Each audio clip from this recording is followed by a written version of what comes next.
تو تم پر کوئی غالب نہیں آ سکتا، اور اگر وہ تمہیں چھوڑ دے تو پھر کون ہے اس کے بعد تمہاری مدد کرے؟ اور مومنوں کو تو چاہیے کہ اللہ ہی پر بھروسہ رکھیں، اور کبھی نہیں ہو سکتا کہ کوئی پیغمبر خیانت کرے، اور خیانت کرنے والوں کو قیامت کے دن خیانت کی ہوئی چیز اللہ کے روبرو لا حاضر کرنی ہوگی، پھر ہر شخص کو اس کے اعمال کا پورا پورا بدلہ دیا جائے گا، اور ان کے ساتھ بے انصافی نہیں کی جائے گی۔ بھلا جو شخص اللہ کی خوشنودی کا تابع ہو وہ اس شخص کی طرح ہو سکتا ہے جو اللہ کی ناخوشی میں گرفتار ہو، اور جس کا ٹھکانہ دوزخ ہے اور وہ برا ٹھکانہ ہے۔ سب لوگوں کے اللہ کے ہاں مختلف درجے ہیں، اور اللہ ان کے سب اعمال دیکھ رہا ہے۔ اللہ نے مومنوں پر یقیناً احسان کیا ہے کہ ان میں انہی میں سے ایک پیغمبر بھیجے جو ان کو اللہ کی آیتیں پڑھ پڑھ کر سناتے اور ان کو پاک کرتے اور انہیں کتاب و حکمت کی تعلیم دیتے ہیں، اور پہلے تو یہ لوگ کھلی گمراہی میں تھے۔ بھلا یہ کیا بات ہے کہ جب احد کے دن کفار کے ہاتھ سے تم پر مصیبت واقع ہوئی، حالانکہ جنگ بدر میں اس سے دگنی مصیبت تمہارے ہاتھ سے ان پر پڑ چکی ہے، تو تم کہنے لگے کہ یہ آفت ہم پر کہاں سے آ پڑی؟ کہہ دو کہ یہ تمہاری ہی شامت اعمال ہے کہ تم نے پیغمبر کے حکم کے خلاف کیا، بے شک اللہ ہر چیز پر قادر ہے۔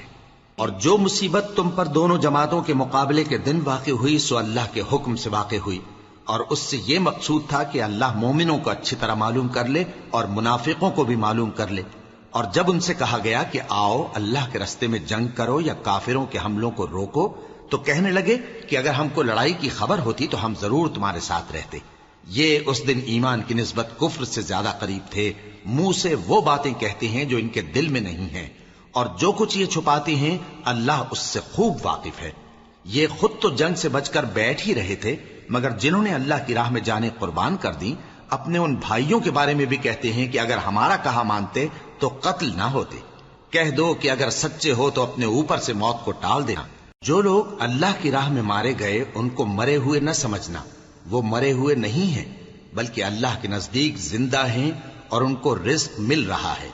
جو کچھ اللہ نے ان کو اپنے فضل سے بخش رکھا ہے اس میں خوش ہیں، اور جو لوگ ان کے پیچھے رہ گئے اور شہید ہو کر ان میں شامل نہیں ہو سکے ان کی نسبت خوشیاں منا رہے ہیں کہ قیامت کے دن ان کو بھی نہ کچھ خوف ہوگا اور نہ وہ غمناک ہوں گے، اور اللہ کے انعامات اور فضل سے خوش ہو رہے ہیں، اور اس سے کہ اللہ مومنوں کا اجر ضائع نہیں کرتا جنہوں نے باوجود زخم کھانے کے اللہ اور رسول کے حکم کو قبول کیا۔ جو لوگ ان میں نیکوکار اور پرہیزگار ہیں ان کے لیے بڑا ثواب ہے۔ جب ان سے لوگوں نے آ کر بیان کیا کہ کفار نے تمہارے مقابلے کے لیے لشکر کثیر جمع کیا ہے تو ان سے ڈرو،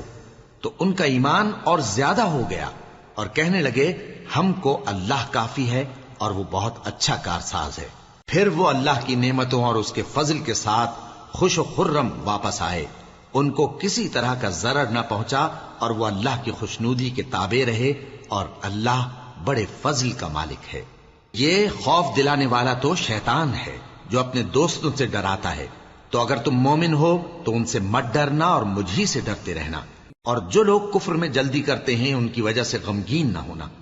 یہ اللہ کا کچھ نقصان نہیں کر سکتے۔ اللہ چاہتا ہے کہ آخرت میں ان کو کچھ حصہ نہ دے، اور ان کے لیے بڑا عذاب تیار ہے۔ جن لوگوں نے ایمان کے بدلے کفر خریدا وہ اللہ کا کچھ نہیں بگاڑ سکتے، اور ان کو دکھ دینے والا عذاب ہوگا۔ اور کافر لوگ یہ نہ خیال کریں کہ ہم جو ان کو مہلت دیے جاتے ہیں تو یہ ان کے حق میں اچھا ہے، نہیں، بلکہ ہم ان کو اس لیے مہلت دیتے ہیں کہ اور گناہ کر لیں، آخر کار ان کو ذلیل کرنے والا عذاب ہوگا۔ لوگوں، جب تک اللہ ناپاک کو پاک سے الگ نہ کر دے گا مومنوں کو اس حال میں جس میں تم ہو ہرگز نہیں رہنے دے گا، اور اللہ تم کو غیب کی باتوں سے بھی مطلع نہیں کرے گا۔ البتہ اللہ اپنے پیغمبروں میں سے جسے چاہتا ہے منتخب کر لیتا ہے۔ سو تم اللہ پر اور اس کے رسولوں پر ایمان رکھو، اور اگر ایمان پر قائم رہو گے اور پرہیزگاری کرو گے تو تم کو اجر عظیم ملے گا۔ جو لوگ مال میں جو اللہ نے اپنے فضل سے ان کو عطا فرمایا ہے بخل کرتے ہیں، وہ اس بخل کو اپنے حق میں اچھا نہ سمجھیں، وہ اچھا نہیں بلکہ ان کے لیے برا ہے۔ وہ جس مال میں بخل کرتے ہیں قیامت کے دن اس کا طوق بنا کر ان کی